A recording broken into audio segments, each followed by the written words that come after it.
Good afternoon. Hello, Ramya, Vaishnavi, and Ashwita. Good afternoon. Good afternoon. And Sahana now. Good afternoon, sir. Good afternoon, sir. Good afternoon.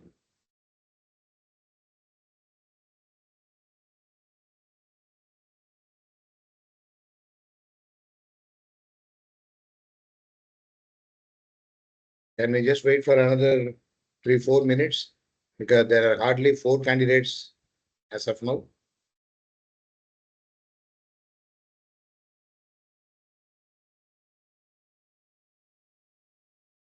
Shall we wait?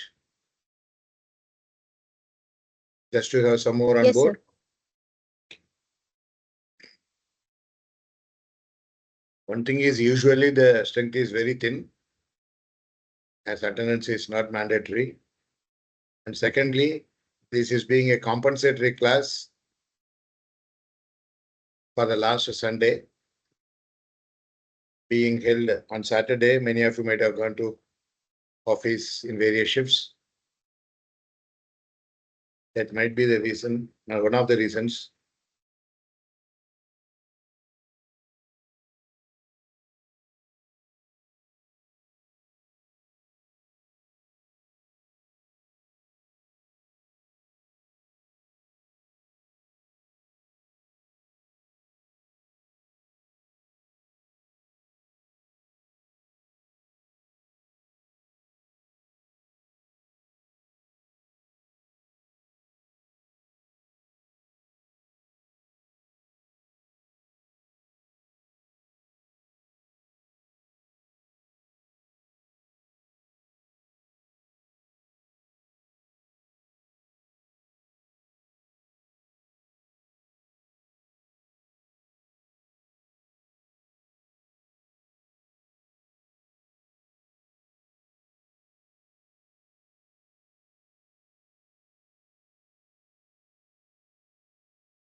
Okay, there is no scope for any improvement in the attendance. Anyway, so welcoming you to contact session 4, that it is being the compensatory class of the class that got cancelled last Sunday.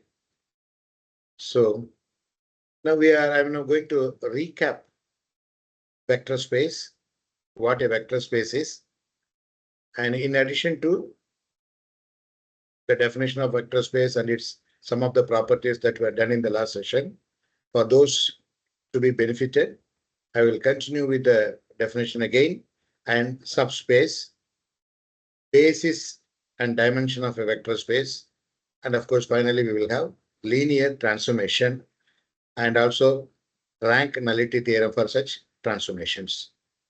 So just to have a recap before we go deep into the descriptions available on the slides, as you know, a group which you might have studied in your school days, being a non-empty set together with a binary operation, generally represented as a star, maybe an addition plus or a multiplication dot.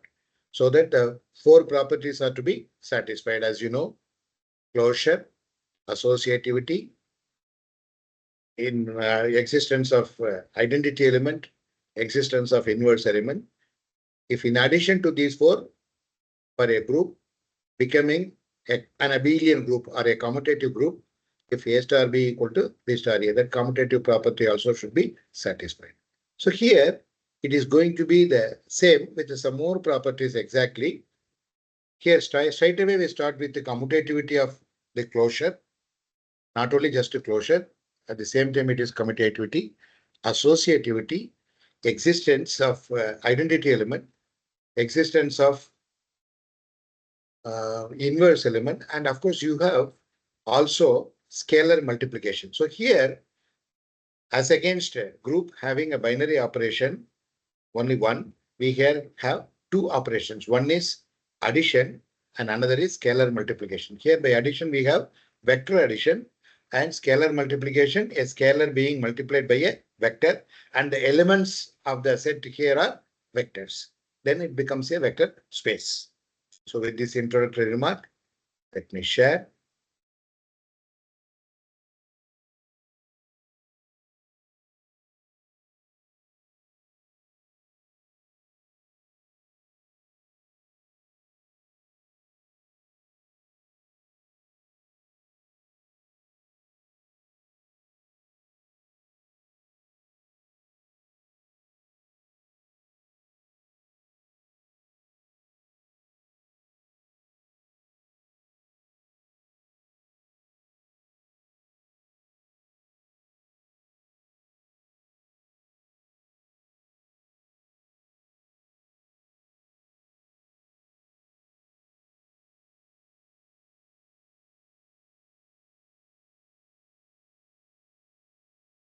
Now, real vector space, because we take only real vectors. So it becomes real vector space. So a non-empty set V of elements, look at the letters, lowercase, bold. So usually for a vector, normally actually we have to put an arrow mark to mean direction. As you are aware, vector is a physical quantity having both magnitude and direction. But in practice, we will not be putting that arrow mark, but we may be putting a bar. If you just put lowercase alphabets, ordinary letters. So even if you want to avoid that putting bar, you can bold it. So a vector, you can also represent it by bold faces of lowercase alphabets. A, B, that's why you can see the bold letters. It's called a real vector space because the vectors are real vectors or real linear space. There is also another word for vector space being referred to as linear space over a field F. That means whenever there is a vector, definitely it is acting over a field because you will be taking scalars from, because you know very well, the very standard form in your vector calculus, you might have seen the representation of a vector to be xi plus yj. I is I with the cap, j with the cap, and k with the cap. Isn't it? Xi plus yj plus zk is like something like your a. Vector a, any vector can be represented as xi plus yj plus zk, where I, j, k with the caps are nothing but unit vectors. So that modulus of vector I is equal to modulus of vector j is equal to modulus of vector k is equal to 1. So they are unit vectors. And what are these x, y, z? Small x, small y, small z are scalars measured along ox, oy, and oz, which are mutually perpendicular axes. Right? Therefore, you have those scalars which are picked up from any field that is represented by F. And these elements are called vectors. Regardless of the nature, if indeed there are defined two algebraic operations, as I have mentioned, called vector addition and scalar multiplication, as follows. So what are the conditions to be met for a non-empty set V of elements? The elements are nothing but the vectors represented by bold lowercase alphabets. Vector addition.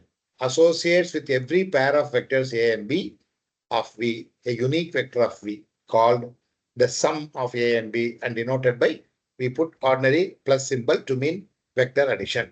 Such the following axioms are satisfied. So for a group, basically it is only closure. If it is to be an abelian group or commutative group, then fifth axiom will be A plus B equal to B plus A, or in general A star B equal to B star A, where star is the binary operation in question. But here commutativity is a must, which is not only commutativity but also takes care of the closure property. So for any two vectors A and B of V, we don't just say that A plus B belongs to V only. That is closure. We also consider it should be commutative. A plus B equal to B plus A. Associativity. For any three vectors A, B, C of V, you know A plus B, one association plus C is same as A plus the association between B and C. Or we can remove the brackets, you can written A plus B plus C because it will be equal to the same. There is a unique vector in V called the zero vector and denoted by, here again it is bold O. Okay, cap O stands for zero vector, such that for every A in V, A plus 0 equal to A. It's something like your x plus 0 equal to, where x0 is an integer, you have the identity element. Additive identity element is your 0. So here 0 vector becomes the additive identity vector. So A plus 0 equal to A. That is, identity of the vector A is preserved when it is added to 0 vector. Well, it is because of commutativity, A plus 0 equal to A is also same as equal to 0 plus A. 0, it's sorry, by 0, I don't mean the integer 0, it is O. Actually, you read it as O to mean 0 vector. Okay. Similarly, we have next the existence of inverse. For every A in V, there is a unique vector in V that is denoted by minus A. So it is again and is such that A plus minus A equal to O. That is your vector, zero vector. So something like your 2 plus minus 2 equal to 0 or x plus minus x equal to 0. Here any vector added to its negative, added to its additive inverse is A plus minus A equal to 0 is also equal to minus A plus A because of commutativity. So these four axioms are to be satisfied with respect to vector addition. And since it has to satisfy the axioms for two operations. One is vector addition, another is scalar multiplication. So what do you mean by scalar multiplication and what are the axioms associated with it? Look at the real numbers are called as scalars. So here your field, as you have written with over F, in general, since it is being a real vector space, the reason why we are taking real vector space is that the scalars that you pick up x, y, z in order to make the vector xi plus yj plus zk, we have, of course, we will not be going to vector calculus now, but you remember that those x, y, z scalars are nothing but the real numbers. They are being taken on the real field. So real set of all real numbers is a field. So it is a real vector space. Therefore, the field is having elements which are real numbers. So the real numbers are here the scalars. Scalar multiplication associates it with every A in V and every scalar C, a unique vector of V. Scalar CA, every scalar C and vector A in V, we have a unit vector CA. That is key C scalar being multiplied by the vector A, called product of C and A. Okay, denoted by either you can write CA or AC, such that the following axioms are satisfied. Here again, you have four axioms to be satisfied with respect to scalar multiplication. Therefore, then only a non-empty set V of elements which are nothing but vectors over a real field, over the field of real numbers, so that the vectors V becomes a real vector space subject to satisfying 4 plus 4, 8 conditions. 4 for addition, vector addition, and 4 for scalar multiplication. So there is one vector and you have a scalar, and you two vectors and one scalar, sometimes two scalars, one vector, and you are having the scalar multiplication. How do you do it? Distributivity.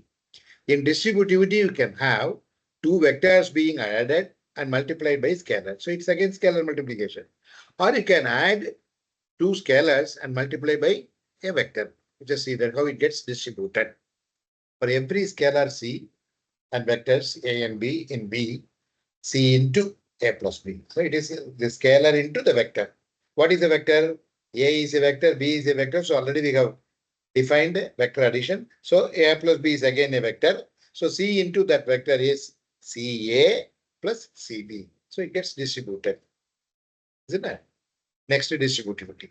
For scalar C and K, now we take two scalars and every vector A in B, C plus K into A. So C plus K is addition of two scalars, is again a scalar. So you have a scalar multiplied by a vector, and that is equal to how it gets distributed, C into A plus K into A. Both of them are called distributive properties, isn't it? Or distributive axioms. And third, associativity. For all scalars C and K and every A, for associativity, you need three quantities.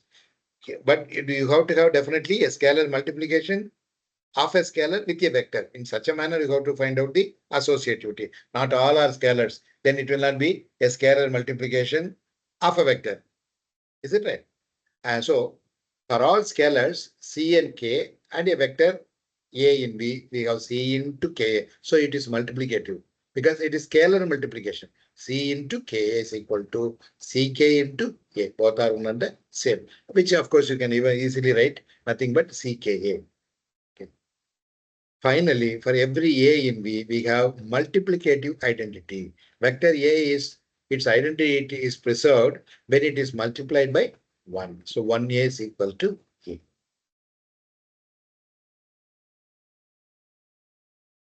Now what is subspace? Subspace is nothing but any subset of a vector space which satisfies the axioms that we have mentioned becomes a subspace. It's called a subspace. But remember that in its own sense, it is also a vector space. A non-empty subset W of V, these are all standard notations, that forms a vector space with respect to the two algebraic operations, addition and scalar multiplication, defined for the vectors of V. So space W. So whenever we have the vector space or its subspace, W, comma, plus, comma, dot. So that is how we read. See, for a group, you might have written the notation as G, comma, star, any binary operation, or in particular plus or dot. It becomes a group when the following four axioms are satisfied. And it becomes a commutative group, then commutative axiom is also satisfied. Like that, here you have V, two algebraic operations, addition and scalar multiplication. Then it becomes a vector space subject to the conditions that are to be satisfied. So when there is W is a non-empty subset of V, where V is a vector space, and this satisfies the four axioms, naturally it becomes a vector space in itself.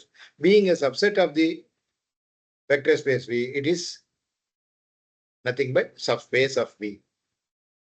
W not equal to, here phi actually means this is, see this phi is actually, you might have seen for every Greek alphabet, I have been often telling about lowercase or uppercase alphabets like in English. And this you might have noticed that this means this is.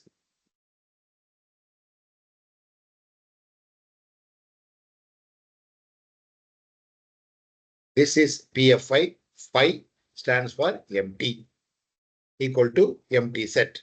You can put two curved brackets with no element inside. So phi stands for null set. Okay. So capital phi is set of all such. So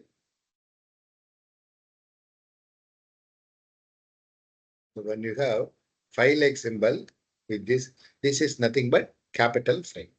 So W should not be empty. So non-empty subset. That's the meaning. Okay. It's non-empty. Phi means empty. It's non-empty. And this is capital. Okay. Right. And W is contained in naturally being a subset. Over F is a subspace if 0 belongs to W such that alpha W1 plus W2 belongs to W.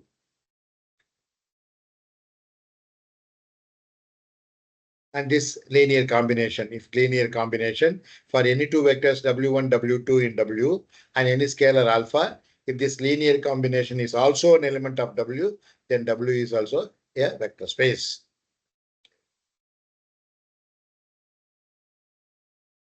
Well, so you can have suppose if you have a vector space having V being element of set of all elements as ordered per x1, x2, where x1, x2 belongs to R, the scalars, then over R, then W is x1, 0 set of all ordered elements with a x1 belongs to R, as 0 belongs to W.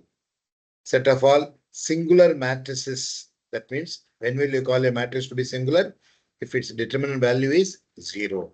So set of all singular matrices is not a subspace of M 2 by 2. That is, if you take a space, a set, a W, a subset, which is a set of all elements where each element is a matrix of order 2 by 2, then such singular matrices. So it's not set of all. If you take singular matrices, it's not a subspace of elements where elements are matrices of order 2 by 2. It's not. Now we go for linear combination. You know very well what is meant by a linear combination. You take two vectors and two scalars. So linear combination is nothing but you have a combination of the vectors. How do you connect them? How do you make the combination? They are being added. It is not just addition, but you also have scalar multiplication of those vectors with the scalars. So, and what is linearity here? Because the degree is 1. Ax plus by equal to c. Isn't it? It's a linear equation because the degree of the equation is 1. Because the maximum power of each of the variables is 1 only. So it is linear. Therefore, such a combination with the degree 1 is being therefore called a linear combination of vectors. Let us just look. Let V be R3. What do you mean by R3? The superscript. This is called a superscript. Normally, superscript R stands for set of all real numbers or space of all real numbers. Then script C, set of all complex numbers. This type of symbol, we read it as script letter, just to make a distinction, because if you just put capital R, there is another called a ring. F stands for field, R stands for ring. Of course, in your DSES, if you have studied your discrete structure, you might have come across R as a relation. So this capital R stands for some other characteristics like a ring and their relation. Okay. So, which is a subset of the Cartesian product, you know, all those things. So here, therefore, we make a distinction by putting another line and you read it as superscript. Okay. So, I mean, let V be R3. That means this is when you have such a double line, it means set of all real numbers, set of all complex numbers, and you might have come across Z with such extra line, set of all integers, and in particular, if you put plus as a superfix, then it becomes set of all positive integers and so on. So here, so over a field F and consider the vectors. So R3 means what? It's a 3-dimensional space. In other words, every vector in such a vector space will have 3 components. Is it right? See, if you are really writing it as a vector in the form of xi plus yj plus zk, where x, y, z are scalars, which are real numbers, and ijk are unit vectors, you might have written it as 1i minus 2j plus 3k, which can also be represented as a point in space x, y, z. Is it right? So it is actually a vector which is to be reckoned with 1i minus 2j plus 3k. But of course, we write here in this fashion as an ordered triplet. 1 minus 2, 3, only the scalars we write. But it's a vector with that understanding, as I just mentioned. And y another vector, 4, 1, 5. Remember, they are not scalars. They are to be construed as vectors in the form of multiplying each one by ijk respectively. So that, of course, add them up. It becomes a vector. Now, then LS of xy, that is linear combination as okay of xy is set of all linear set of all linear combinations. LS means actually here LS means actually set of all linear combination of the vectors. Of course, which we don't write as SL, but we write LS. It's a set notation, set builder notation, you know. So each element of this set is a linear combination of the vectors of x and y using scalars. Alpha x plus beta y, alpha beta belongs to F, the field. Yeah, right. Thus, 11 minus 4, 19 belongs to LS of xy as 11 minus 4, 19 equal to 3x plus 2y. Now, suddenly you are given an answer that 11 minus 4, 19, that is 11i minus 4j plus 19k is a linear combination. That is, it belongs to the set of all linear combinations of x and y because 11 minus 4, 19 is nothing but 3x plus 2y. Similarly, we can generate many. See, if you multiply by any scalar here, or you add or subtract, definitely it is going to give you a vector. So here is just an example. If I take a linear combination 3x plus 2y, what do I get? 3 into 1 plus 2 into 4. Isn't it? That's how you go to. So when x equal to 1 minus 2, 3, a vector, what is 3x? 3 minus 6, 9. What is 2y? 8, 2, 10. So now what is the addition? Corresponding components are to be added, isn't it? So it is 3 plus 4, 8. 3 plus 8, 11. Then minus 6 plus 2, you get minus 4.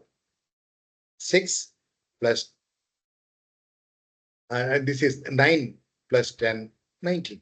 So 3x plus 2y is nothing but the vector 11i minus 4j plus 19k, which we write here in the form of as I ordered triple 11 minus 4, 19. You only write the scalars. Okay. So this is nothing but 3x plus 2y, which is nothing but a linear combination of x and y, where 3 and 2 are the real numbers. Is it clear now? Have you followed? Are you able to follow? Hello? Can I get any response? Okay. Extension to sets is simple and follows the same rules. Okay, can right. LSA. What is LSA then? Set of all linear combinations of elements of A. So all those elements will form one set. So that is LS of A here. We just have taken LS of XY. This, of course, already we have seen, but still we will let us just have a recapitulation. When will you call a vector? When will you call linearly independent vectors and linearly dependent vectors are vectors to be called as linearly independent? So this why again we have taken it up means we have in general spoken in the previous sessions or at least the last session about the linear the independence of vectors, dependence of vectors. Okay, there we made the linear combination equated to 0, and if all the scalars are equal to 0, then we say the vectors are linearly independent. Okay, but here having gone through the linear combination, now we emphasize once again that form. You just look at one, C1. Don't bother about the subscripts being put in sub brackets. You just can think of it simply as C1A1 plus C2A2 plus etc. plus CMAM equal to 0. A linear equation, a linear combination. Is it right? So linear combination of m vectors A1 A2 extra AM is C1 A1 plus C2 A2 plus extra plus CM AM is an expression. Linear combination is not an equation, it's an expression. Now consider the equation. For defining linear dependence and independence of vectors, you need to consider the linear equation. C1 A1 plus C2 A2 plus etc. plus CM equal to 0. Okay.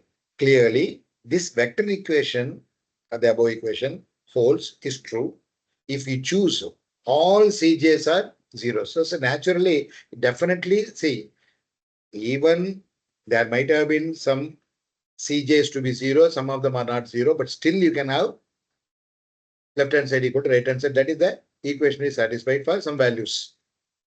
Okay, but trivially, this equation gets satisfied naturally when C1 equal to C2 equal to X plus CM equal to 0. That is, all Cj's are zeros. J equal to 1 to M, isn't it? That such a solution is called a trivial solution. So if all the Cj's are equal to 0, that is only when the equation is having only a trivial solution, then we say that the letters are linearly independent. Vectors are linearly independent. But if not all of them are 0, not all of them means not all Cj's are 0. That is, even if there is one scalar that is not 0, but still the equation is 0, then in that case there is some dependence, isn't it? So that you can write that in terms of the other. Why it becomes a linearly dependent? Because, for example, C2, C3, etc., Cm are all zeros, but C1 is non-zero. So in that case, what will happen then? You can express A1 in terms of other vectors, isn't it? So there is a dependence.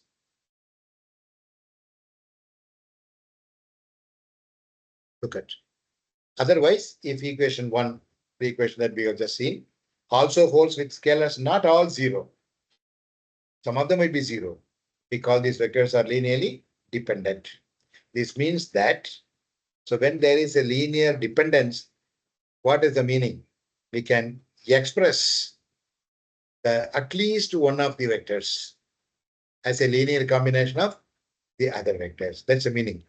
So when vectors are linearly dependent, it is very clear that at least one of the vectors can be expressed as a linear combination of the other vectors, because there is one scalar that is non-zero, at least one.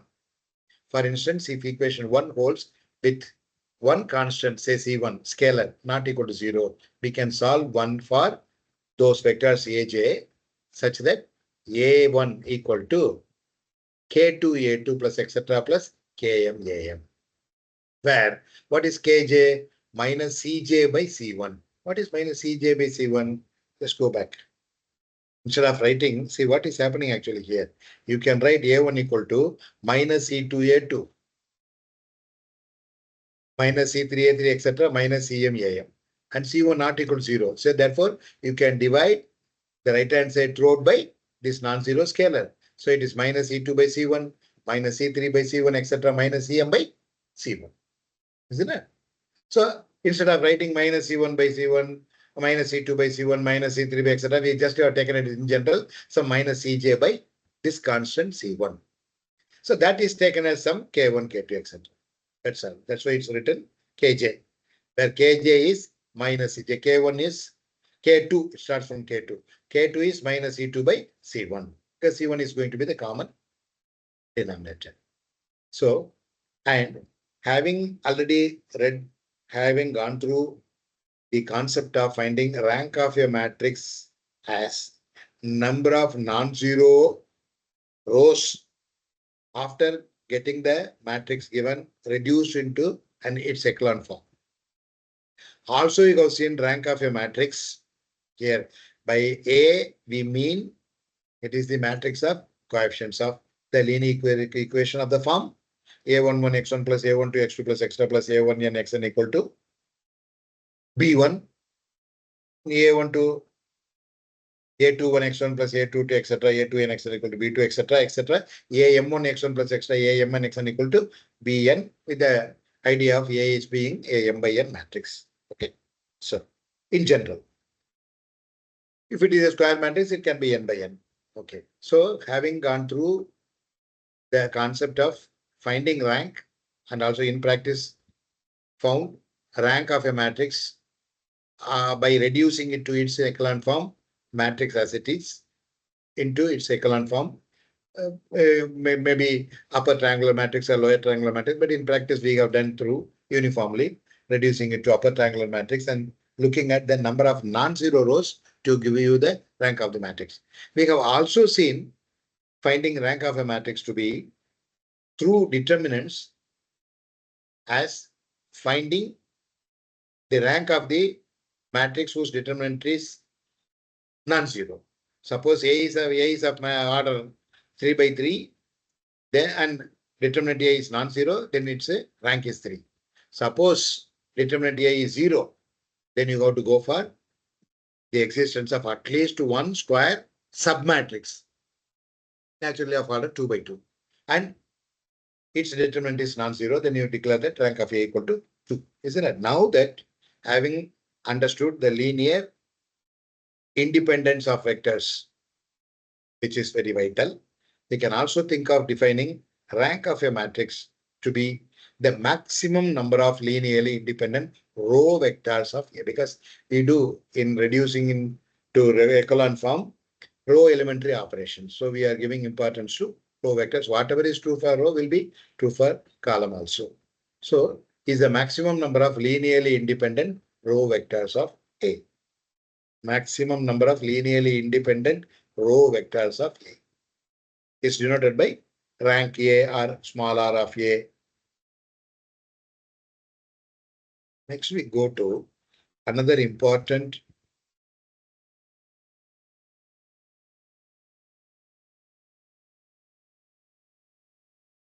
definition. Two important definitions, which I am already mentioned in my introductory remark, that basis and dimension are two eyes of a vector space. For basis, you need to know linearly independent vectors. Linearly independent vectors concept. And what is dimension? Just see that. Maximum number of linearly independent vectors in V is called the dimension of V and is denoted by maximum number. See, we just have seen now here, the previous one, it has also given the rank of the matrix. Where matrix was the matrix of coefficients. Okay. But when you consider V, the vector space, and the linearly independent vectors, maximum number of linearly independent vectors is called the dimension of. So dimension is nothing but the number, and that number is the maximum number of linearly independent vectors in V, and is denoted by, you read it as dimension V, that is dimension of the vector space V. Don't read dim, but you write DAM. You don't need to write in full. So a linearly independent set in V consisting of a maximum possible number of vectors in V is called a basis for V.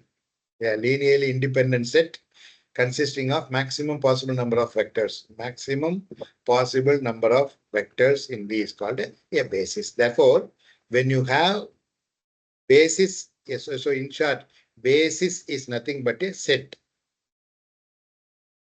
of a vector space whose elements are linearly independent vectors.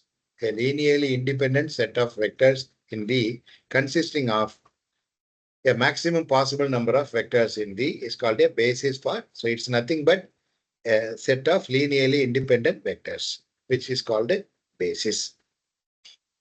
So therefore, what will happen now when you compare these two definitions? Maximum number of linearly independent vectors is the dimension. And basis, you can have more bases. You can have more than one basis for any vector space. So the maximum number of elements of a particular basis will define, therefore, the dimension of V. So the number of vectors of a basis for V, and because you are taking the maximum possible number, and that will be equal to naturally dimension V. So the vector space Rn, that is n-dimensional space over R set of real numbers, consisting of all vectors with n components, because you know very well every vector A in Rn will have n tuples x1, x2, etc. xn. In R3, x1, x2, x3. In R2, x1, x2. Or just one, isn't it? One dimension. So you just look at dimension. Rn will have dimension n. R over R. So you can have space R as a vector space, vector of all real numbers over the field of real numbers. That is one-dimensional vector space. You can think of C, set of all complex numbers over field of complex numbers, as one-dimensional vector space. C over R, two-dimensional vector space. Why? Because any complex number is made up of two real numbers, x and y, in the form of x plus iy. Here I stands for imaginary number, that it is equal to root of -1. This I has nothing to do with your ijk, which are unit vectors. This is I called imaginary number, value is root of -1. So since a complex number is made up of two real numbers in the form of x plus iy, where x and y belong to R, the scalars, it is becoming two-dimensional vector space. C over C is one-dimensional, but C over R is two-dimensional. If W equal to singleton 0, that is subspace, then W is generated by, well, null space, and hence dimension of W will be 0. We again go for, we emphasize again once again, because we have some more definitions based on the three important characteristics now, namely row space, column space, and null space, also called a solution space, which of course already we have touched upon, but still let us now emphasize again in the light of vector space now being considered. We go for, of course, the matrix for which we define row space of A, column space of A, and here A is being the subspace of Rn, because we go to vector space and we go to any subspace of it being generated by or spanned by the row vectors of A. That means it is having elements, or it will have bases with the row vectors of A, where A is a m by n matrix in general. N by n, because we are having Rn. Okay, right. So as well as A is a m by n matrix, then only we will have a subspace of Rn and subspace of Rm. Okay, so Rn spanned by row vectors. See here, actually m by n, here order means m is number of rows, n is number of columns. But subspace of Rn, if you take it, it gets spanned by the m row vectors of A. M row vectors of A. So Rn is spanned by, is created by having elements or having bases with row m row vectors of A is called row space of A. Similarly, subspace of Rm, where m is the number of rows actually. So it will be spanned by column vectors, is called column space of A. Solution space already we have seen, it is also called null space, because for solution space is nothing but the equation that gives you the solution of the form. The equation is nothing but Ax equal to, in general, B, but when you consider homogeneous equation, it is 0. Okay, therefore it is Ax equal to 0, where x is here, bold small x, or you can put capital X also, equal to, you have 0 vector. Here small x is bold x, means 0, column vector or matrix of unknowns, x1, x2, extra xn, 0 vector 0, 0, 0, isn't it? Right. Which is a subspace of Rn, is called the null space of A. The solution space of the homogeneous system. Look at the word homogeneous system. That's why you have the 0 vector on the right hand side. Otherwise, you would have got the constant space, isn't it? Which is a subspace of Rn, is called the null space of A. because it is the homogeneous system of equations of the form Ax equals 0, 0 vector it has on the right, it is called a null space. But actually it gives a solution, therefore it is actually called a solution space. Okay. So where, what is what? What is AMN? As usual, matrix of coefficients of order m by n, having m rows and n columns of the form A11, A12, etc., A1n, A21, A22, etc., A2n, etc., etc., AM1, AM2, etc., AMN, m rows and n columns. What is C1? You have now A11 column vector, A11, A21, etc., AM1. What is C2? Look at the bold faces, C1, C2, etc., Cn. C1 is the column vector spanned by the column elements, first row, first column of the matrix, A11, A21, etc., AM1. C2 is the second column. So it is the second column of the matrix that becomes your column vectors A12, A22, etc., AM2. Similarly, Cn is A1n, A2n, etc., AMN.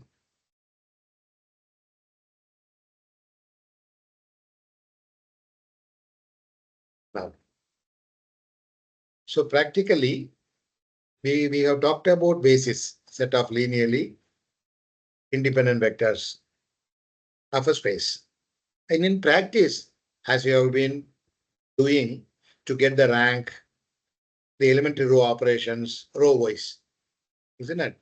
Elementary operations can be done row wise as well as column wise, but uniformly we have been following, taking row elementary operations so that we here also we give importance to the sense for practical brevity, row space. Okay. So here also we do the, if a matrix R is in row echelon form, that is A gets reduced to echelon form, that we call it as some R. The row vectors in the leading with the leading ones, that is the non-zero row vectors, form a basis for the row space of R. So look at this definition. This is very important. With this idea only, we are going to now have examples of finding basis for given space. The row vectors with the leading ones. What do you mean by leading ones? We are going to see. That is the non-zero row vectors. Non-zero row vectors. Because when you are reducing it to echelon form, you will only have bits, binary digits, ones and zeros. So with the leading ones, if you are having even, but there is only one, there can only be one, rest are zeros, isn't it? So naturally, when you are reducing it to in echelon form and you consider only the such row vectors. So naturally, the row vectors, which are non-zero row vectors, will form a basis for the row space of R. Similarly, the column vectors with the leading ones of the row vectors form a basis for the column space of R. So how do we do it practically? We are going to see it now.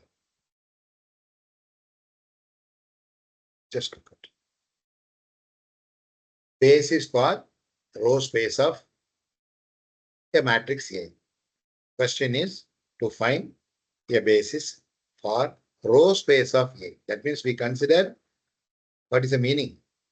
We are going to reduce this matrix A into its echelon form by making row elementary operations so that we have row space of A.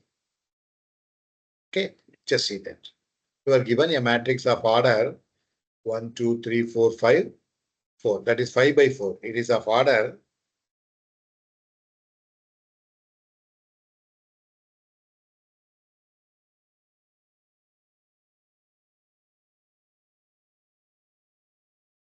There are 5 rows and 4 columns. Okay. M equal to 5, N equal to 4. Right. You start with the given A equal to. Now, this is being, well, you need to have 2 or 3 sets of row elementary row operations in order to make, as you know very well, the upper triangular matrix form. That is to make it a echelon form. So it is not, see, just by looking at A gives you B or whatever the symbol. Because once it gets reduced to, you can give some other name to A itself. Because it is not exactly A, isn't it? It is equivalent to, equivalent to, equivalent to. So you can name it as some other B or A or A dash, A2 dash.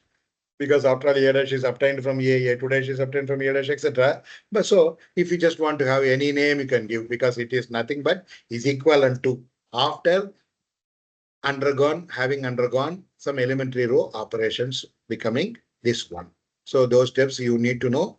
Already we have done enough in the very first session of how getting the matrix reduced to echelon form by row elementary operations. So this is the final form. Okay, right. Now just look at, since it is given A, you just look at the column vectors. They are being given as, because each one is a vector, isn't a column vector. So when you are taking, these are, when you are given this matrix and you have, these are column vectors, these are of course row vectors. We are only interested in row vectors, isn't it?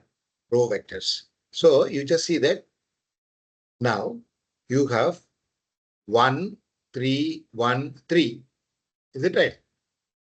0, 1, 1, 0. Here 0, 0, 0, 1. Here of course we have other elements also in this problem. We have we are able to reduce it only to this form, which itself is actually in a reduced into an echelon form, where you go. Now these two are 0 rows, isn't it? Of the 5 rows, the last 2 rows are 0 rows. So you need to only consider non-zero rows.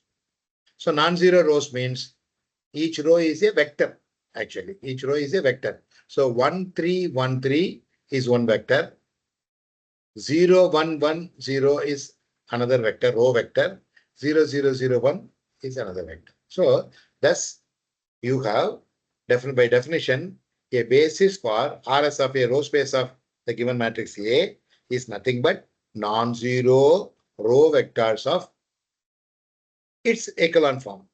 That is, we have named it as B. So non-zero row vectors of B. So the elements that are forming the rows are row vectors themselves, which are non-zero, will be forming a basis. A basis. Each of the basis is a set of non-zero row vectors. Isn't it? So one vector is 1, 3, 1, 3. The 1, 3, 1, 3. Another vector is 0, 1, 1, 0. Another vector is 0, 0, 0, you can give any name. Suppose you want to write them as W1, W2, W3, you can give some name. Or you can just write basis for RS of A is put set builder notation, curved brackets, and you put inside the row vectors within ordinary brackets. Is it clear? Is it clear? If you got any doubt, you can ask.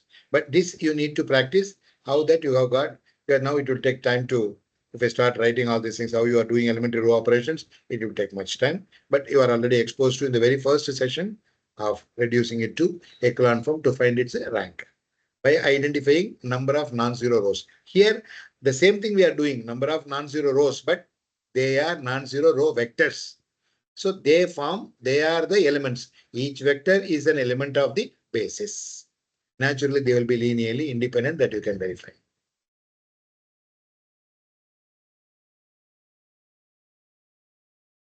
Now, find a basis for the column space of the matrix A. Find a basis for, we have seen just now, a basis for row space of A. RS of A means row space. CS of A means column space of given matrix. Okay, so matrix A is given. Here, of course, this is of order 4 by 5. There are 4 rows and 5 columns.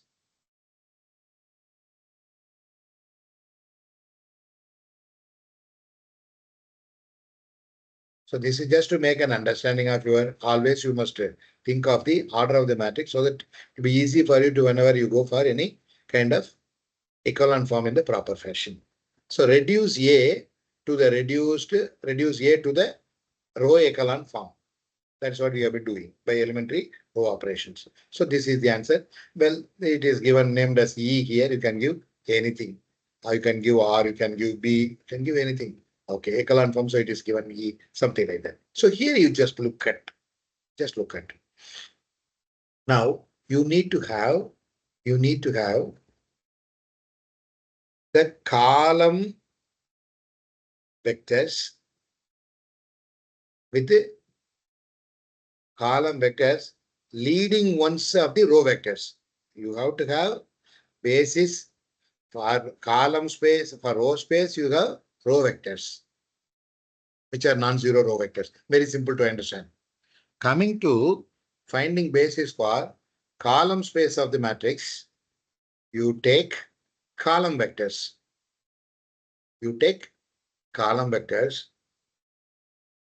Not all. See, if you be careful here. We don't say non-zero column vectors. If that is the case, this is a non-zero column, this is non-zero, this is non-zero, this is non-zero, this is non-zero. All the columns are non-zero here.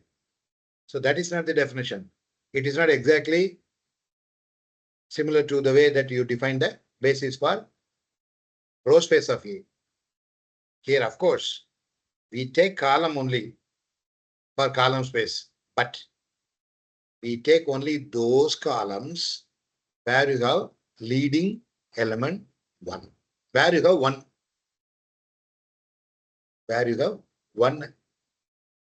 thing. Okay, you just see now. If you take a non-zero column 1 0 0 0, you have the leading element 1. You just go back to the definition.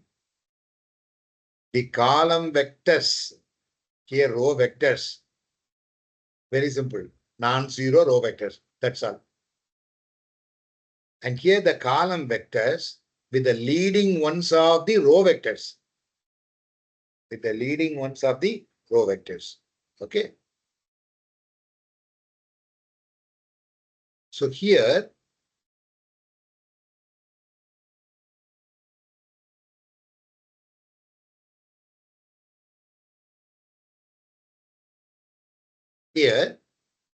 so here you just look at, this is the row. What is the leading? Where is 1? It is in the first column. Okay. So you have to have, as I mentioned, even though all the 5 columns are non-zero, we only take those column vectors with 1 as the leading element of that particular row. So 1 0 0 0 is one column vector. Then you cannot take, even though it is non-zero, it is not led by 1 in any of the rows. See, in the first row, this is the leading one, which forms the first column. So that is considered. Here, there is no 1. Leave it. Go to the third column. You have in the second row, 1 is leading. Here, where it is at the intersection of second row and third column. So 0 1 0 0. Okay, go to the third. Okay, you go to the third row vector leading 1. So row vector leading 1 is in the first column. Row vector leading 1 is in the third column, and row vector leading 1. Leading 1 means not necessarily the first one. Somewhere it should be present. That is the highest. Okay, so you have 0 0 0 0 1. That is fifth. So 1B, first, fifth, and fifth. See, again, there is no hard and fast rule that it is only odd columns like first column, third column, fifth column. It so happened in this problem, they are. So the basis for column space of A is set of all vectors 1 0 0 0, comma 0 1 0 0, comma 0 0 1 0. So you can write it this way. You can write as before. Put a basis set notation. First vector 1, comma 0, 0, 0, close. Second vector 0, 0, 0.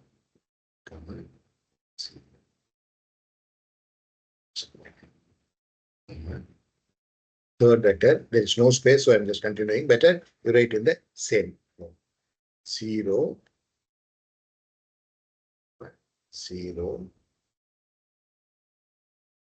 1. Now complete the curved bracket. So this is the basis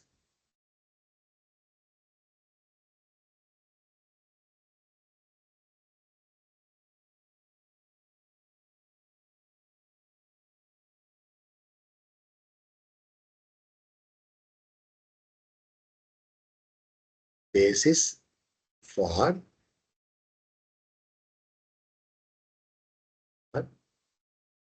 CS of A.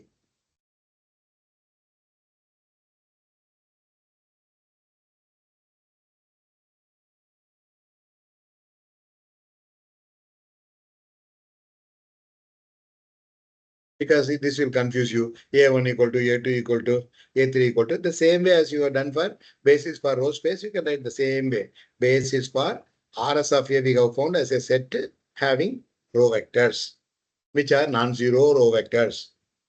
Non-zero row vectors. So here we have column vectors, row vectors. You take leading one, and you consider those columns for basis for the column space of.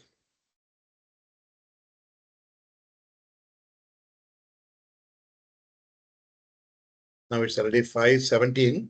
Shall we go break for 5 minutes before we go for the next solution space? Hello? Shall we resume after 5 minutes break? Any response? Yes, sir. Okay, right.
Are you ready? Shall I resume the class? Hello? Yes. Okay, fine, good. Next, we take up solution space, otherwise also called a null space. Find the solution space of a homogeneous system Ax equal to 0. Okay.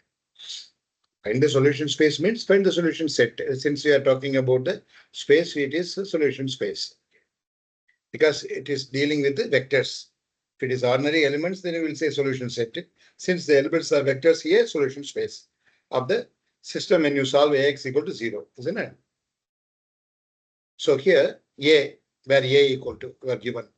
So first you,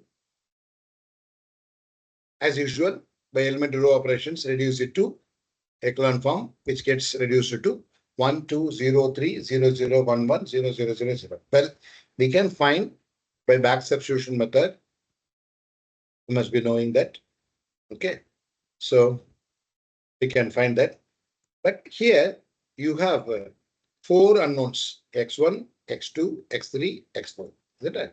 So supposing x4 equal to some unknown t and x3 equal to some minus t, then the very first, if you go here, it is, if you take x4 equal to t, then x3 will be, this is minus x1 is minus 2s, because you can write this as x1 equal to minus 2s plus 0 minus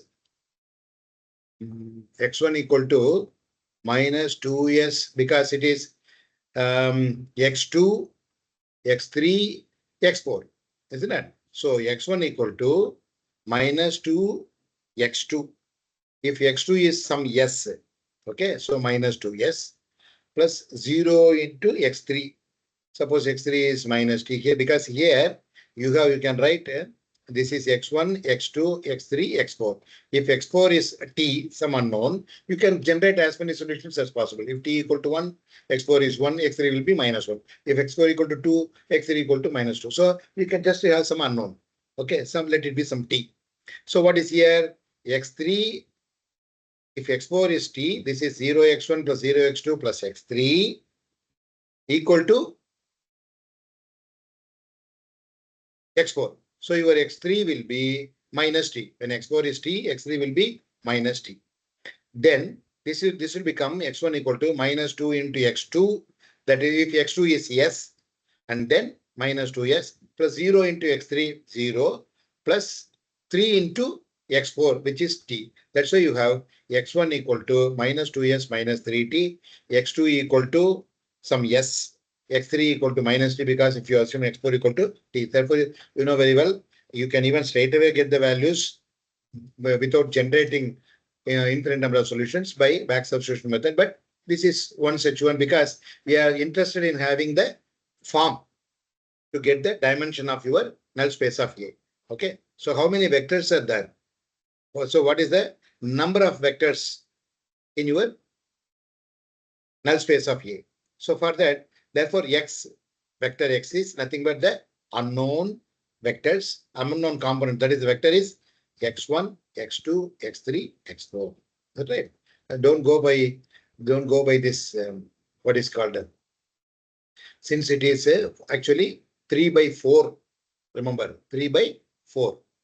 Therefore, here you must have 3 by 4 means you must have 4 rows. Remember, Ax equal to 0 is possible only when you have multiplication of these two matrices. This is 3 by 4, because you may have one doubt. Sir, you are writing x as a column, a constant, a column vector having 4 elements. How did you get this one? This is very simple. Because A is 3 by 4, Ax is defined. That means your x must be, your x must be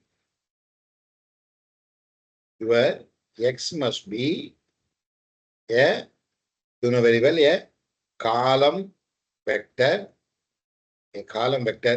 having how many number of rows? Naturally, number of columns of the matrix, which is 4 necessarily, and definitely it is only 1. You know very well, x is a column vector and O is a column vector having zeros as elements, isn't it? If it is B, Again, column vector having number of rows depending upon the nature of the problem. So here there are 4 columns. So that should be the number of rows of your unknown X. Okay. So this is actually, this should be construed as X actually.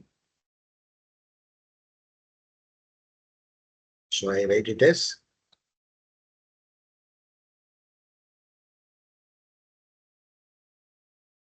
this must clearly be, this is your X. Okay. So you need 4 rows. You need 4 rows.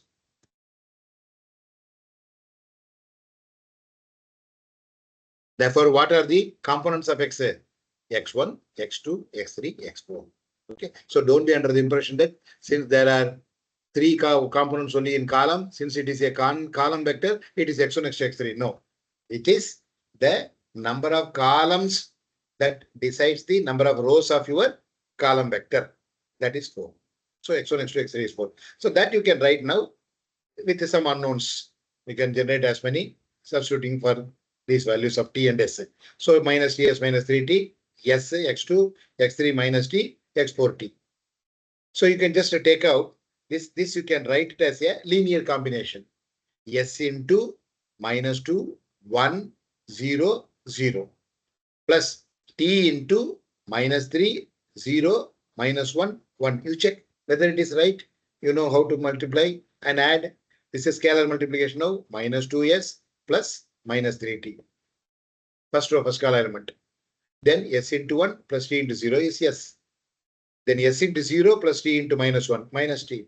S into 0 plus T into 1 T. Therefore, this column vector can be written as S into a column vector plus T into column vector. Okay. So S into V1 plus T into V2, a linear combination of 2 vectors V1 and V2. So what is NS of A? It is the set of all such vectors SV1 plus SV2, isn't it? So it is the solution. So the solution space is nothing but the set of all solutions. What are the solutions? SV1 plus SV2. Suppose S equal to 1, T equal to 1, you get V1 plus V2 is a vector, is an element. Suppose S equal to 2, T equal to 1, then you 2V1 plus V2 is another vector. Like that you have elements. So S and T belongs to R, real numbers. Okay. So anyway, we are interested in the vectors SV1 plus TV2. There are 2 vectors only.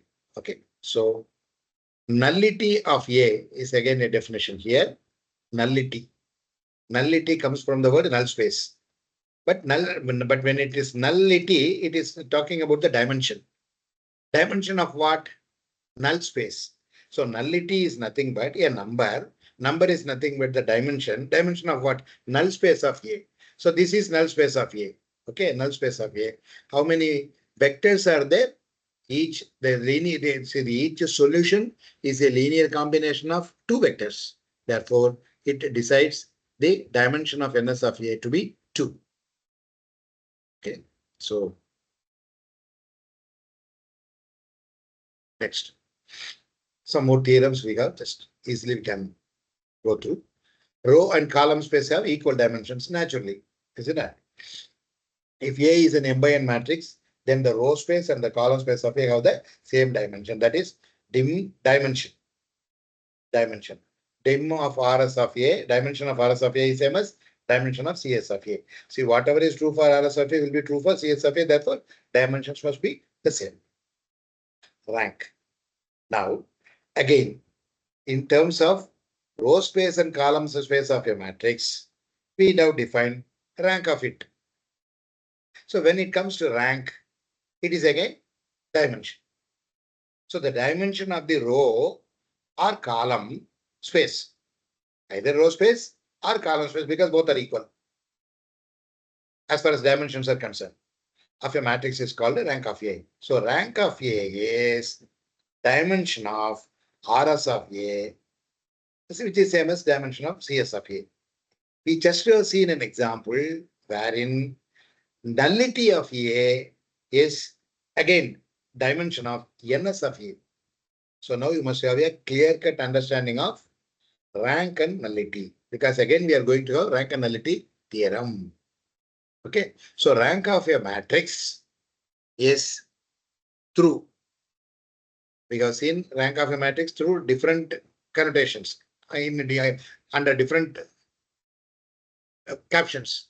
Now that coming to row space of a matrix, column space of a matrix, it is nothing but dimension of either row space of A or column space of A. When it comes to nullity of A, it is dimension of null space of A. Okay. And therefore, there is a connection between rank of A and nullity of A. Okay, so what is it? Look at. So we just I just mentioned now the same is there. The dimension of the null space of A is called the nullity of A. Okay. Now note, rank of A transpose is dimension of RS of A transpose, which is equal to dimension of CS of A, because A transpose is nothing but row becomes column. CS of A, and dimension of CS of A is again rank of A. Therefore, rank of A is same as rank of A transpose. Naturally. Okay. Now, if A is an m by n matrix of rank R, then the dimension of the solution space of Ax equals 0 is n minus R. If A is a m by n matrix of rank R, R is any positive integer, then the dimension of solution space A of the equation Ax equals 0 is n minus R. What is n here? Not the number of columns here actually. You can take it as number of unknowns. Of course, that will form anyway the column matrix, the column vector. So n actually means the number of unknowns. So see, in the previous problem we have taken x equal to, it has come x equal to a column vector whose components are x1, x2, x3, x4. Isn't that? So that is number of rows actually for the column. But number of unknowns here, actually here n is here, number of unknowns. So number of unknowns is, of course, that is equal to, in the previous problem itself, we have seen 4 columns. So n, when n is the number of columns, that will become the number of unknowns. Okay. So, but you remember that way that it is number of unknowns. So that is nullity of A, because dimension of solution space is nullity. And dimension of solution space of Ax equals 0 is n minus R. That is nullity of A is n minus R, means rank of A. Okay. And therefore, we have an important result that n, number of columns of the matrix, or number of unknowns, number of unknown variables, isn't it? Number of unknown components of the column vector x is equal to rank of A plus nullity of A. So from if 2 of them are known, you can find the third. Where n is the number of column vectors, number of unknown variables. Both are on the same. This is called rank nullity theorem of matrix. Well, here is an exercise. Find the rank and dimension of null space of A and verify the rank nullity theorem. Okay. We go to the final concept of the day, namely linear transformation. Transformation is nothing but a rule, a map, or a mapping. When you have two non-empty sets, say A and B, and there is a rule associating, suppose you are always familiar with the X and Y, two non-empty sets, and you have, for every Y belongs to capital Y, every Y belongs to capital Y is associated with an element X of capital X by a rule, say small f. You say Y equal to f of X. Same thing. It is the same thing. It is between vector spaces. That is the difference. Between sets, you say map or mapping or a rule. When it is taking place between vector spaces, it becomes two vector spaces. Such a rule, such a mapping is called transformation, and that too linear transformation. Isn't it? Because vector space is also called a linear space. That's why it's called a linear transformation. Just look at, let x and y be any two vector spaces. If to each vector x in X, we assign a unique vector y in Y, then we say that a mapping or transformation or operator of x into y is given. Such a mapping is denoted by a capital letter, say F. Okay. The vector, according to this author, the notation is F, and most of the authors use the letter T for the T being the first letter of the word transformation. Okay, it's after all notation. The vector y in y assigned to a vector x is called the image of x under F and is denoted by, you know very well. Just now I have talked about that when you have two non-empty sets, and for every x there is y, or for every y there is a pre-image x. Y is called the image of x and x is called its pre-image. Of course, you have seen in DSCS about one-to-one mapping, onto mapping, all those things you have. Okay, so let's not go deep into it. It's kind of a similar trick here. So you have the mapping now, transformation between two vector spaces. And so elements are here vectors. And so it is linear transformation. So naturally, it has to satisfy two conditions. Since it is all about vector space, which is basically satisfying two axioms of vector addition and scalar multiplication, here also you must have the condition fulfilled. F is called a linear mapping or linear transformation, or capital T is called a linear mapping or linear transformation if for all vectors v and x. See, again here, you can have x and y, the same x and y, or you can have v and w, or you can have u and v. Usually we used to have u and v, or v, w, or x and y. Okay, here something is taken, v and x. Anyway, the idea is the same. And a scalar c. So we have linearity. You might have heard about the linearity. Isn't it? See, you might have heard linearity in differential calculus. Differentiation of two functions, say f1 of x db dx of f1 plus f2, where both of them are differentiable with respect to x.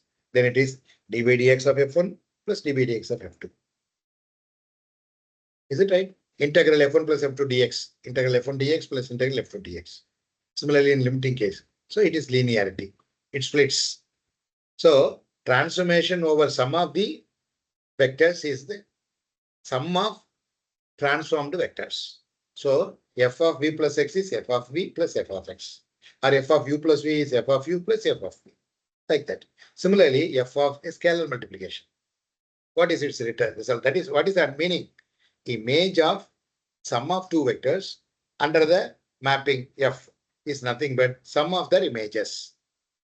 When v and x belong to capital X, f of v, f of x will belong to capital Y, images.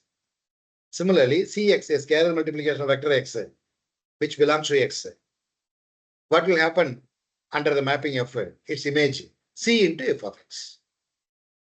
That's so the same as I mentioned, function t that maps a vector space v into a vector space w.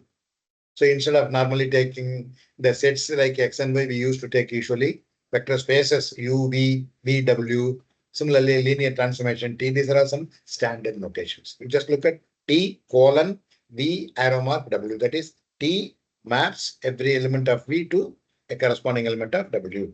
V, w are vector spaces. V is the same way as in the case of your sets mapping, domain, codomain.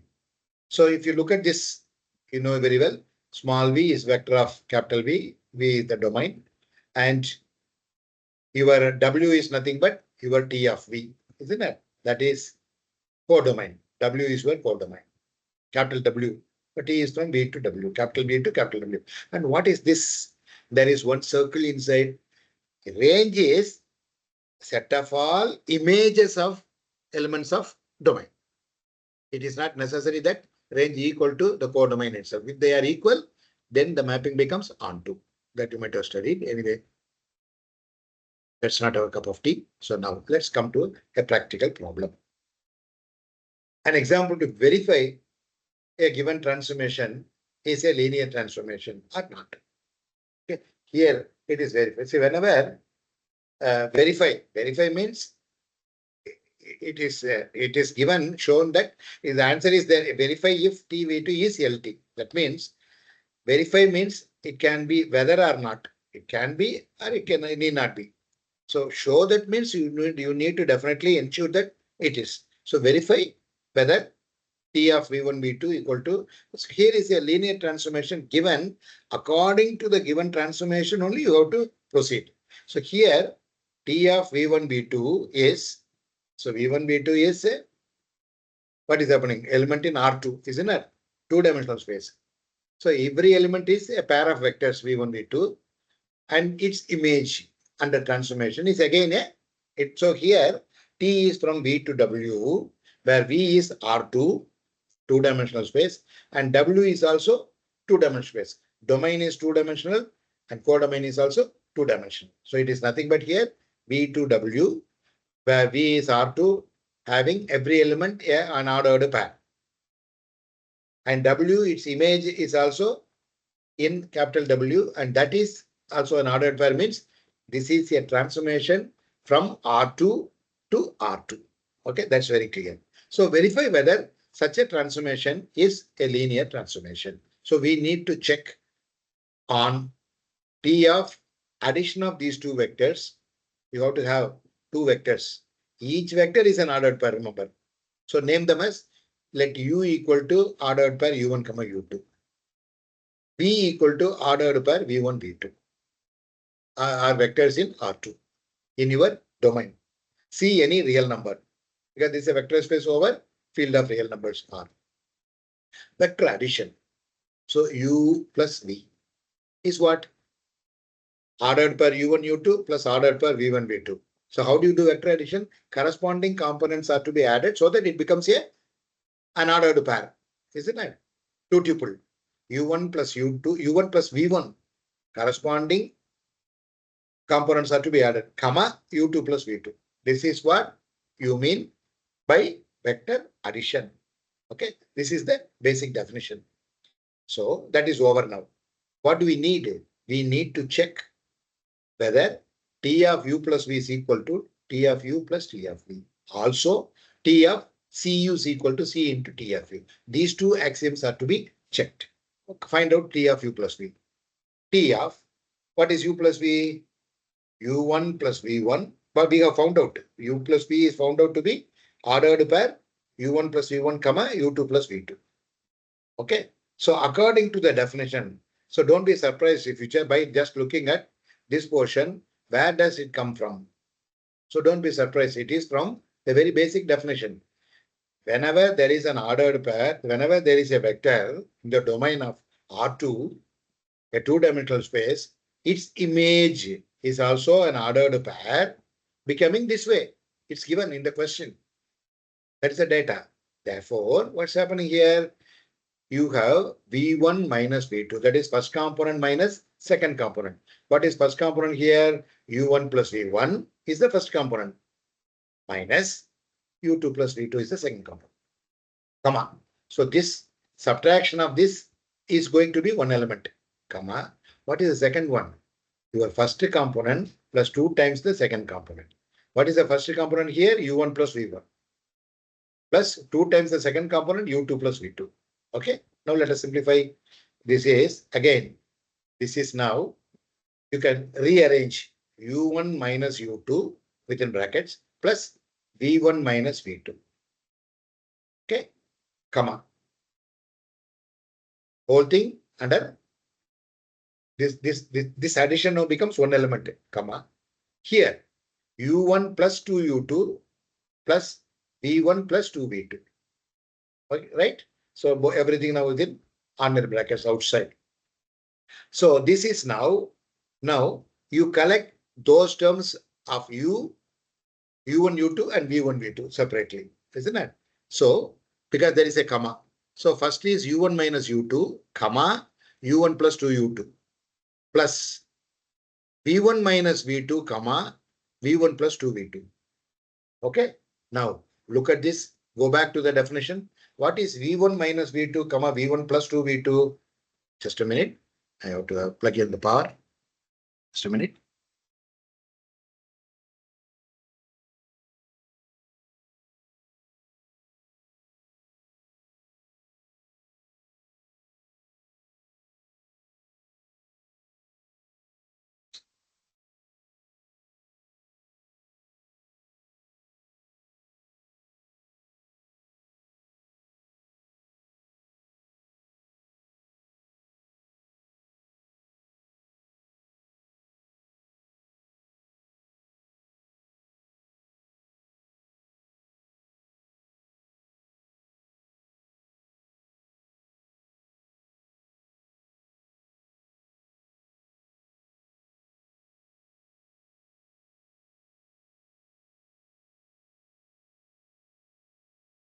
Okay, now look at what is u1 minus u2 comma u1 plus 2u2 according to your definition. It is t of u1 comma u2, isn't it?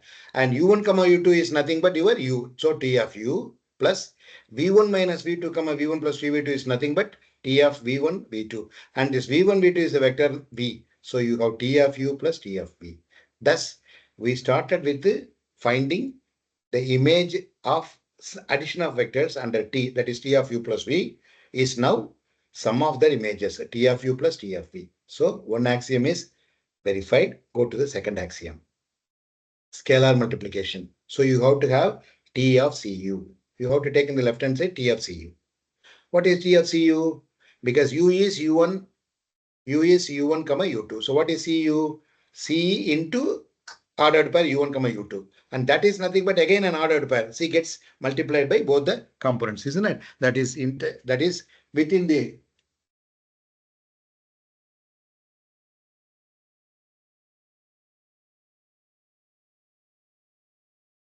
so it becomes now ordered pair cu1 cu2, isn't it? Therefore now you take the transformation, find the image of the cu under t. So t of cu is nothing but ordered pair cu1 comma cu2. Now apply the rule, apply the definition. So you have, if it is v1 v2, v1 minus v2, that is cu1 minus cu2, first component, comma. What is second component here? v1 plus 2v2, v1 plus 2 times v2, that is cu1 plus 2 times cu2. That is your second component. So now you combine. Now you look at C is there everywhere. So being a scalar multiple, you can completely take out so that it becomes u1 minus u2, comma, u1 plus 2u2. What is u1 minus u2, comma, u1 plus u2? According to this definition, it is u1, comma, u2. u1, comma, u2 is nothing but u. So C times C is outside T of u. Therefore, having the two axioms of addition of vectors under T and scalar multiplication, both the axioms are satisfied. Therefore, T is a linear transformation. Is there any doubt? This is from exam point of view is an important one. Definitely, you may be given a question of proving, verifying whether given linear transform, whether transformation given is according to the definition is a linear transformation or not. Here we have proved that it is a linear transformation. Is it clear? Hello, anyone? Any response? Can I get any response? Have you got it? Yes, sir. Okay, fine. Well, these are all some of the functions, some examples, counterexamples, which are not linear transformations. Why? Let's see. Suppose you take the function to be sin x, a trigonometric function, sin x. So you take addition of the arguments, sin of x1 plus x2. You know very well, sin of x1 plus x2 is not equal to sin x1 plus sin x2, because you know very well, sin of x1 plus x2 is, so if you have sin x1 plus x2, sometimes you may not be able to understand easily. Suppose you take sin of a plus b. Sin of a plus b is sin a cos b plus cos a sin b. It is not just sin of a plus b, isn't it? For example, a equal to some 30 degree, b equal to some 45 degrees, isn't it? So it is sin 30 cos 45 plus cos 30 sin 45. You calculate, which is not equal to sin 75 degrees. Is it right? So that's why here is an example.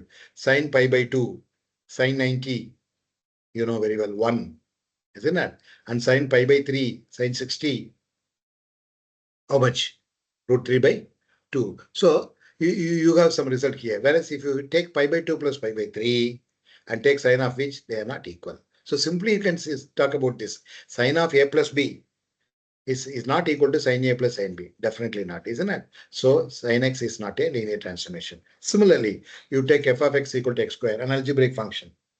So you take x1 plus x2 whole square. It's not equal to x1 square plus x2 square, because x1 plus x2 whole square is actually x1 square plus x2 square plus 2x1 x2. As you know very well, here is an example simple. 1 plus 2 whole square is not equal to 1 square plus 2 square. It is 1 square plus 2 square is actually 5. On the right left hand side, it is 9. Because x1 plus x2 whole square is not equal to x1 square plus x2 square, or a plus b whole square is not equal to So it's not just equal to a square plus b square, but it is equal to a square plus b square plus 2ab. Here, if you put plus 2ab, 2 into 1 into 2, then you get 5 plus 4, 9. Then only they are equal. So as it is, f of x equal to x square is not a linear transformation. Similarly, you can check f of x equal to x plus 1 is also not a linear transformation easily. Now, a good question. Just see. Let T be a transformation, be a linear transformation. See, here is a problem where T is given to be a linear transformation. That means you need to make use of the linear transformation property wherever required. So, and R3 to R3. That means every vector in R3 will have 3 components. Isn't it? Domain is R3 and your codomain is also R3. Okay. So now you take a vector 1, 0, 0 from the domain R3 and its image under T, that is T of 1, 0, 0. This is something like you read it as f of x. Instead of saying every time image of x under f equal to y, you say f of x. So T of 1, 0, 0 is given 2, minus 1, 4. Okay. And T of 0, 1, 0 is 1, 5, minus 2. And T of 0, 0, 1 is 0, 3, 1. So image of the vector u, say 1, 0, 0 is, suppose this is u1, say it is v1, 2, minus 1, 4, u2, 0, 1, 0, v2, 1, 5, minus 2, u3, 0, 0, 1, v3, 0, 3, 1, where u1, u2, u3 are vectors of R3 domain, and v1, v2, v3 are vectors of the codomain R3. In this case, both of them happen to be R3 itself. Okay, right. Now find, therefore, transformation of some other vector whose components are 2, 3, minus 2. So that means you need to make use of T of 1, 0, 0, T of 0, 1, 0, T of 0, 0, 1. Isn't it? So before you find transform, image of 2, 3, minus 2 under T or T of 2, 3, minus 2, you must be first able to express this vector 2, 3, minus 2 as a linear combination of the vectors given. Is it right? Here, it so happened easily 2 into 1, 0 because you have 1, 0, 0, 0, 1, 0, 0, 0. It may not be always that easy. You have to have some kind of some other number multiplied, minus, plus, etc. You have to have linear combination with the vectors available given in the question and the corresponding scalars. In such a manner, when you simplify, you should get the vector on the left hand side, isn't it? So here it is so easy. 2 into 1, 0, 0 plus 3 into 0, 1, 0 minus 2 into 0, 0, 1. It's so easy. You check now. So what will be the first vector?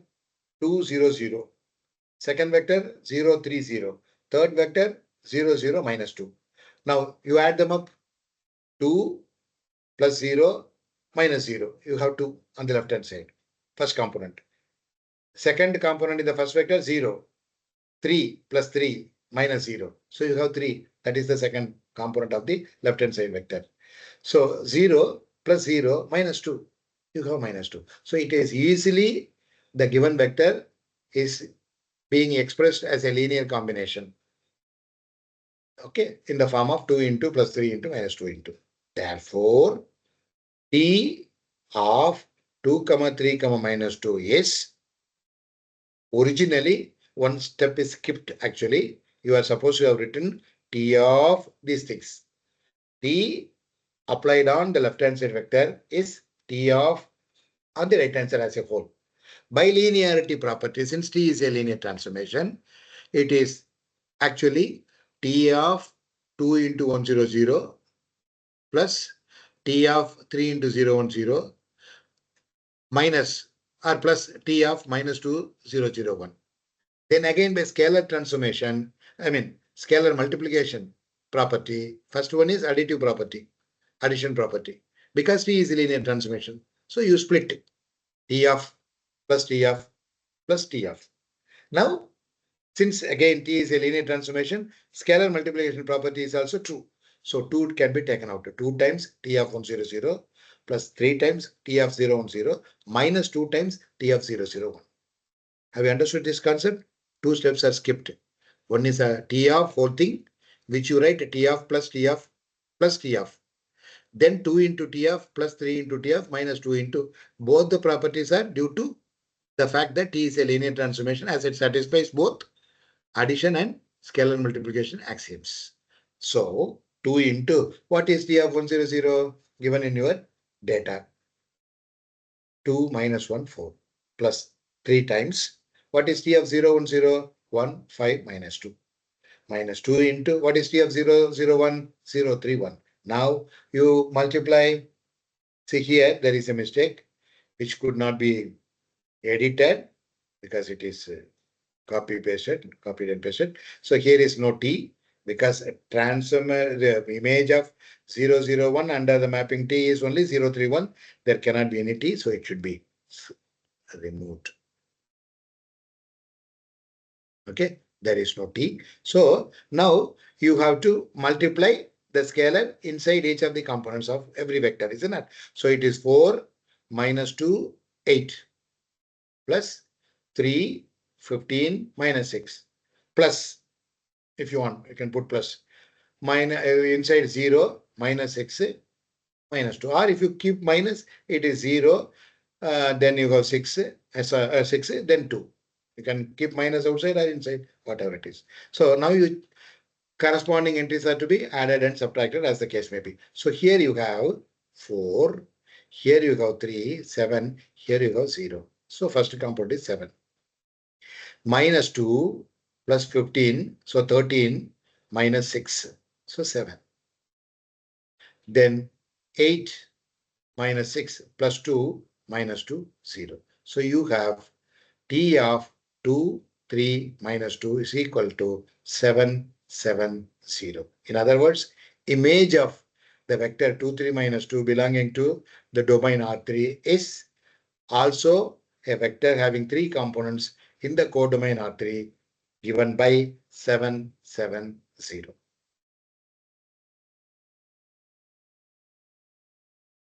Now, linear transformation of space Rn into space Rm. That is, we have seen from Rm to Rn. Now we can think of going back as an inverse transformation. So from now on, we let x equal to Rn and y equal to Rm. Then any real m by n matrix A gives a transformation of Rn into Rm, y equal to Ax, isn't it? So that's what we have seen. So since A of u plus x, that is when A is a matrix and which becomes a transformation, if you use it as a transformation, satisfying the two properties of addition and scalar multiplication, such that A of u plus x, A u plus Ax, and A of Cx equals C into Ax, this transformation is linear. If A is a square of order n, then there is a map from Rn to Rn itself. If this A is non-singular, you know very well, A inverse.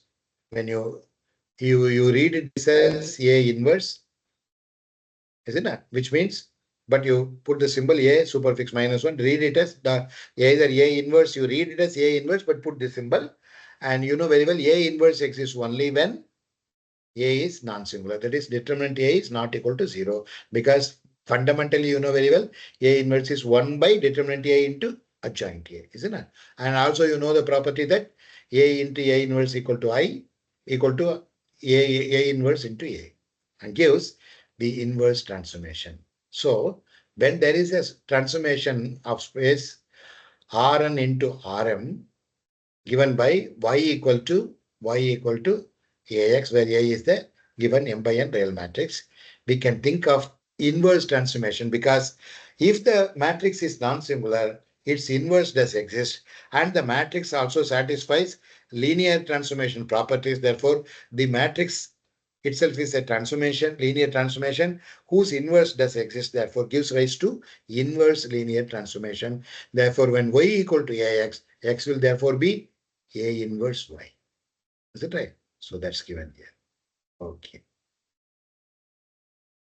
Well, naturally, the inverse of a linear transformation is itself linear. Now, we just finally go to the end of the topic of this day, finding rank and nullity. Already we have seen for a matrix row space of A or column space of A and their dimensions which are equal otherwise. We have, of course, whenever you have the term nullity rank, it speaks about the number dimension. For the linear transformation, it is not, it is, see, for rank of A, it was dimension of row space of A or column space of A. And nullity of A was dimension of ns of A, that is null space of A. Same way, here rank of T is dimension of range of T. T is linear transformation, a mapping. And already I have touched upon this point. Range is nothing but range is contained in your codomain, which is nothing but set of all images of elements of your domain, isn't it? So rank of linear transformation T is dimension of range of T, while nullity of T is dimension of kernel of T. Kernel of T. So you should know what is range, what is kernel. Range, of course, already I have mentioned, and many a time we have come across in your basic function one-to-one onto itself. So the same thing here. But what is kernel?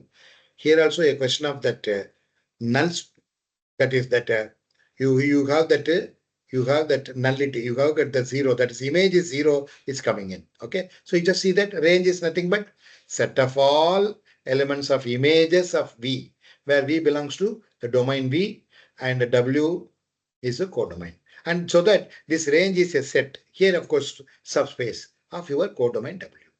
If T is from V to W, a linear transformation, then range of T is nothing but range of T where it will be, where it will be. It will be a subset of subspace of W.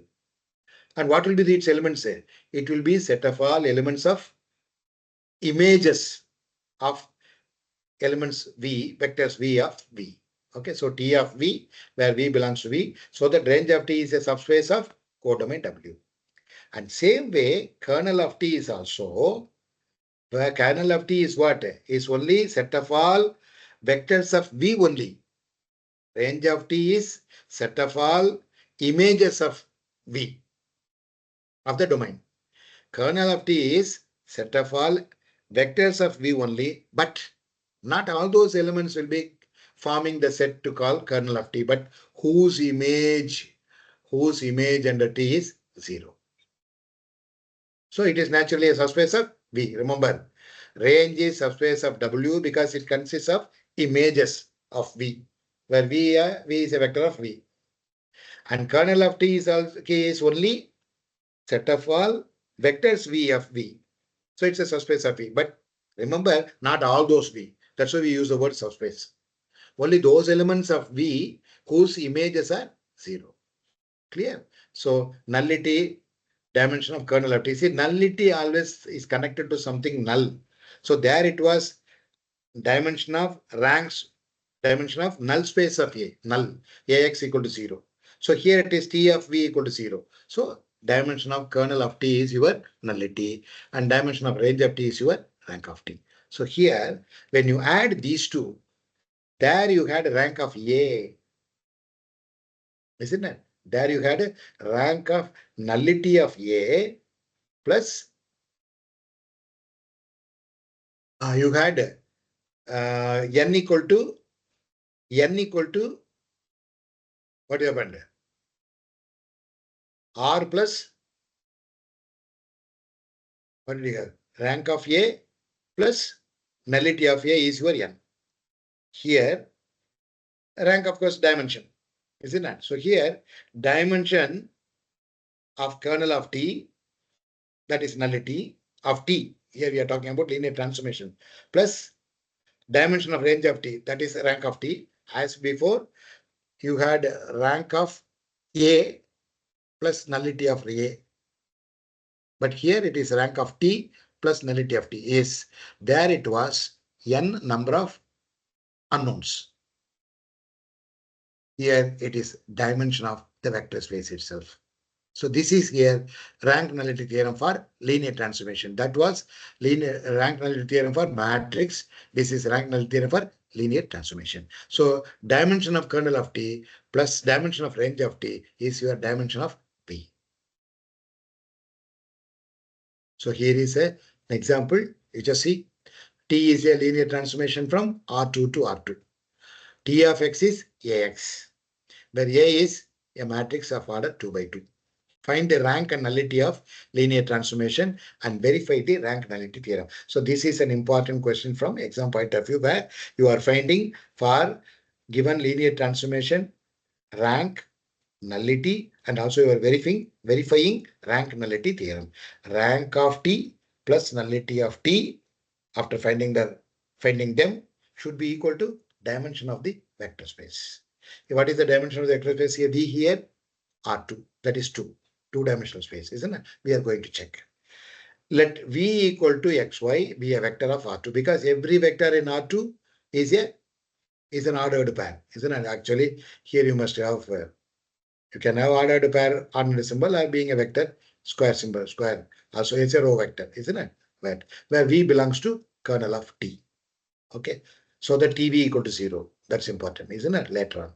So we take V belongs to kernel of T. Now AV equal to 0.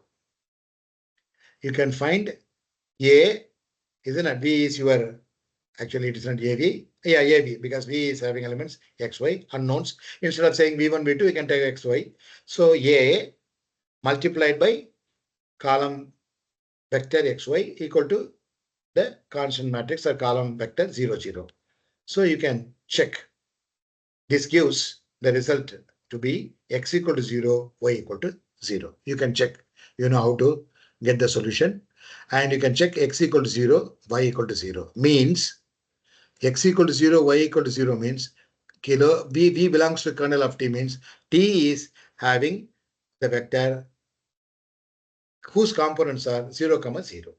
V belongs to kernel T. And now that x equal to 0, y equal to 0, by solving this, you are able to see that kernel T is nothing but the vector having component 0, 0. So what is its dimension? 0. When kernel T is the vector 0, because when every element of a vector is 0, it is a 0 vector. So what is its dimension? 0. Now let us find range space of T. Range of T, isn't it? So that is nothing but